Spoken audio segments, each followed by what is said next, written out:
सुनेत्रा पवारांनी आज उपमुख्यमंत्रीपदाचा पदभार स्वीकारला।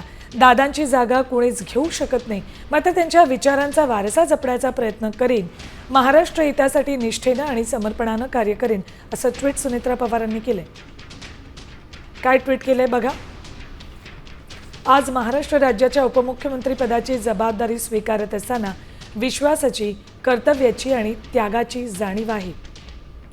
माननीय अजितदादांनी आयुष्यभर महाराष्ट्राच्या जनतेसाठी झटत विकासाचा जो ध्यास घेतला, तोच माझ्यासाठी मार्गदर्शक दीपस्तंभ आहे। दादांची कार्यशैली, निर्णय क्षमता आणि लोकांशी असलेली आत्मीय नातं हेच बळ घेऊन मी पुढील वाटचाल करणार आहे। त्यांच्या अपूर्ण स्वप्नांना पूर्णत्व देणं, शेतकरी, महिला, युवक आणि सर्वसामान्य नागरिकांच्या अपेक्षांना न्याय देणं हीच माझी प्राथमिकता। दादांची जागा कोणीच घेऊ शकत नाही, पण त्यांच्या विचारांचा वारसा जपण्याचा आणि अधिक सक्षम महाराष्ट्र घडवण्याचा प्रामाणिक प्रयत्न मी नक्की करेन, असं ट्विट सुनेत्रा पवार यांनी केले। या कठीण प्रसंगी जनतेनं दिलेलं प्रेम, आधार आणि विश्वास हेच सामर्थ्य आहे।